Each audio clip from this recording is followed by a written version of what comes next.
আমি কিছুক্ষণ আগে একবার দিয়েছি, আবারও বলি আপনাকে যে স্থায়ী সমাধান বলতে দেখেন রোডের যে আমাদের যে রাস্তাটা, এটা জায়গাটা হচ্ছে রোডসেন হাইওয়ে, তাদের সাথে আমরা কথা বলেছি, তাদেরকে একটা প্রপোজালও আমরা দিয়েছি যে এখানে রাস্তা যেসব গাড়ি এখান থেকে যাত্রী উঠানো নামানো করে তাদের জন্য একটা আলাদা লেন করা যায় কিনা, যদি করা যায় তাহলে দ্রুতগামী যেসব যানবাহন আছে সে তাদের জন্য একটা লেন ফ্রি থাকবে, তারা যাতায়াত করতে পারবে। আর যেসব যানবাহন এখানে যাত্রী উঠানো নামানো করবে তাদের জন্য লেনটা আলাদা। তো এটা যখন অ্যাক্টিভলি কাজ করবে তখন কিন্তু ওই জায়গাটা ব্যবহৃত হবে, তখন আর অবৈধভাবে কেউ আসতে পারবে না। এটা একটা বিষয়, এটা একটা সমাধান হতে পারে। সে পাশাপাশি কেউ যেন বসতে না পারে সেটা আমাদের এনশিওর করার একটা দায়িত্ব আছে। আমাদের পুলিশের একটা টিম আশেপাশে সবসময় এখানে মোবাইল টিম হিসেবে কাজ করে, তারা টহলে থাকে।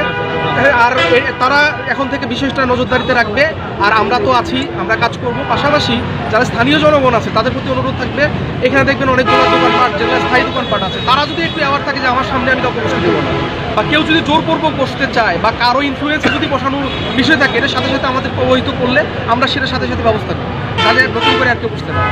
ধন্যবাদ।